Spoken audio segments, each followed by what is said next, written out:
Aula 3. Caso o valor pago seja inferior ao valor da inscrição, a inscrição não será confirmada. Encontro vocálico é a reunião de duas ou mais vogais em uma mesma sílaba, seja em palavras isoladas ou em combinações de palavras. Quando duas vogais se encontram em uma mesma sílaba, elas podem formar um ditongo, um tritongo ou um hiato, dependendo da forma como são pronunciadas. Ditongo é o encontro de uma vogal com uma semivogal, ou vice-versa na mesma sílaba. Exemplos: pai, céu feio. Tritongo é o encontro de uma semivogal entre duas vogais na mesma sílaba. Exemplo: Piauí. Hiato é o encontro de duas vogais que são pronunciadas em sílabas diferentes. Exemplos: saída, caos, herói. O estudo dos encontros vocálicos é importante para a compreensão da pronúncia e da ortografia das palavras em português, já que a posição das vogais pode alterar o som e o sentido das palavras. Roubo. A palavra roubo apresenta um encontro vocálico do tipo ditongo decrescente, formado pela vogal U e pela semivogal. Esse encontro ocorre na segunda sílaba da palavra, que é tônica, ou seja, recebe o acento de intensidade na pronúncia, roubou. Nesse caso, a semivogal U funciona como uma espécie de glide deslize que se aproxima da vogal U e forma um único som na mesma sílaba. O mesmo encontro vocálico pode ser encontrado em outras palavras da língua portuguesa, como pouco roupa e roupão.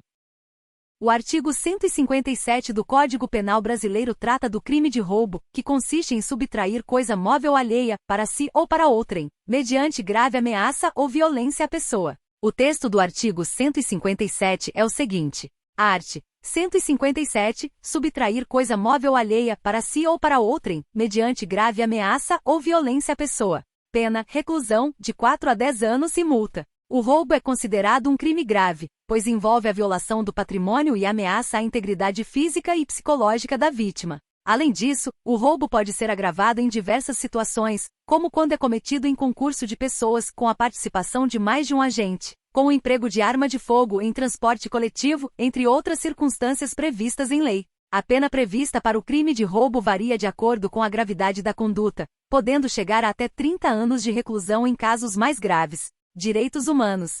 Os direitos humanos são um conjunto de princípios e normas que visam assegurar a dignidade e a liberdade de todas as pessoas, sem distinção de raça, gênero, origem social, religião ou qualquer outra condição. No caso específico do crime de roubo, os direitos humanos estabelecem que toda pessoa tem direito à segurança pessoal e à proteção contra a violência ou ameaça de violência, incluindo o roubo. O Estado tem o dever de garantir a segurança pública e a prevenção e repressão do crime, respeitando os direitos humanos e as garantias fundamentais previstas na Constituição. Toda pessoa acusada de um crime, incluindo o roubo, tem direito a um julgamento justo e imparcial, com todas as garantias processuais previstas em lei. Isso inclui o direito à defesa técnica, à presunção de inocência, à produção de provas e ao contraditório. Nenhuma pessoa pode ser submetida a tortura, tratamento cruel, desumano ou degradante, nem ser submetida a penas ou tratamentos cruéis ou degradantes.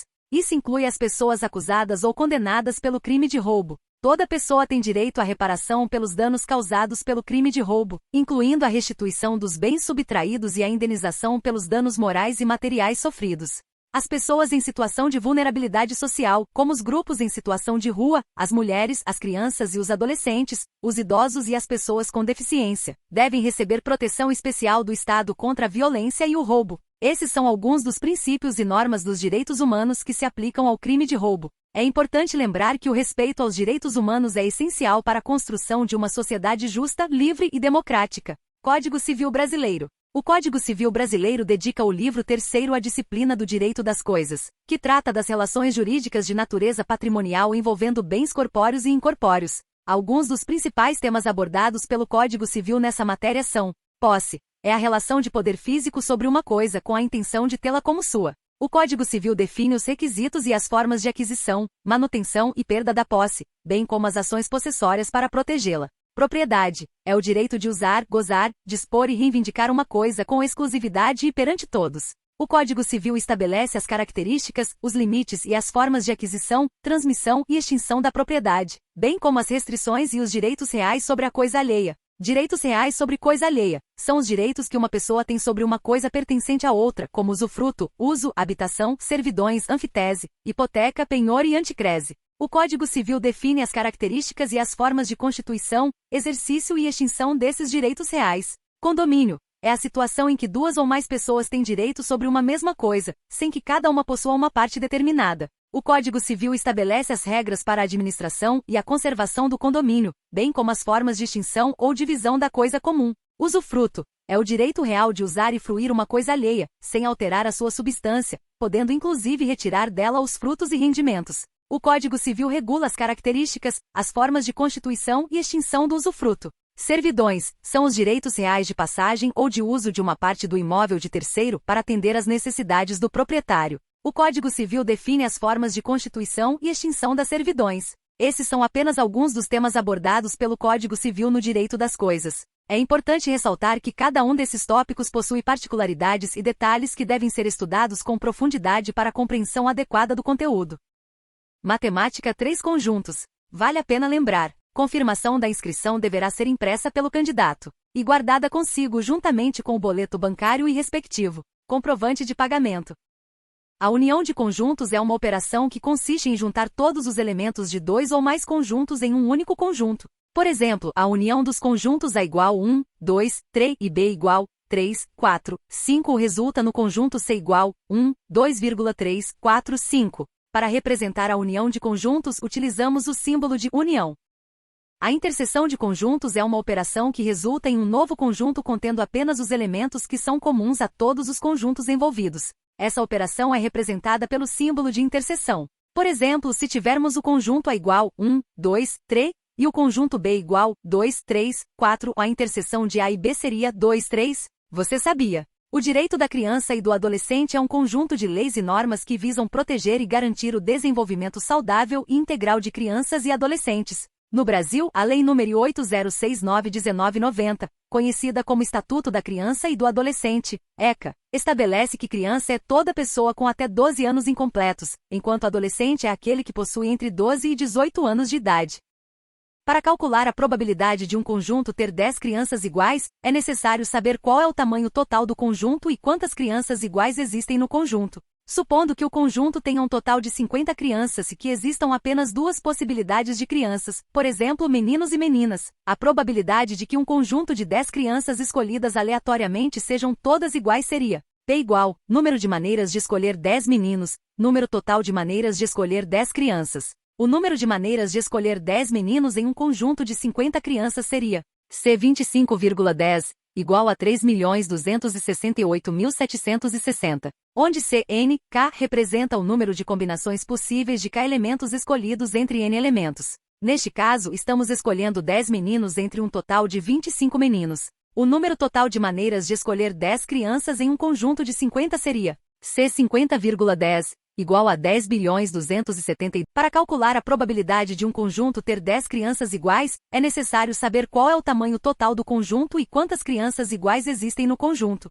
Supondo que o conjunto tenha um total de 50 crianças e que existam apenas duas possibilidades de crianças, por exemplo, meninos e meninas, a probabilidade de que um conjunto de 10 crianças escolhidas aleatoriamente sejam todas iguais seria P igual, número de maneiras de escolher 10 meninos, número total de maneiras de escolher 10 crianças. O número de maneiras de escolher 10 meninos em um conjunto de 50 crianças seria C 25,10, igual a 3.268.760, onde C, N, K representa o número de combinações possíveis de K elementos escolhidos entre N elementos. Neste caso, estamos escolhendo 10 meninos entre um total de 25 meninos. O número total de maneiras de escolher 10 crianças em um conjunto de 50 seria C 50,10, igual a 10.272.278.170. Substituindo esses valores na fórmula da probabilidade, temos P igual a 3.268.760, 10.272.278.170,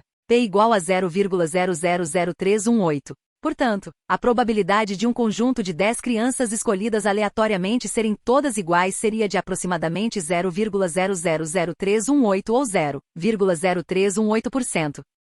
A probabilidade simples é um ramo da matemática que estuda a chance de um evento ocorrer. Ela é utilizada para calcular a probabilidade de eventos que possuem apenas dois resultados possíveis, como cara ou coroa em um lançamento de moeda, ou sim ou não em uma pergunta. A fórmula da probabilidade simples é P igual número de resultados favoráveis número total de resultados possíveis. Por exemplo, se jogarmos um dado comum de 6 faces, a probabilidade de que ele caia com o número 4 para cima seria P igual a 1, há apenas um resultado favorável, que é o número 4, 6, há 6 resultados possíveis, que são os números de 1 a 6, P igual a 1 sexto. Portanto, a probabilidade de que o dado caia com o número 4 para cima seria de aproximadamente 0,1667, ou 16,67%.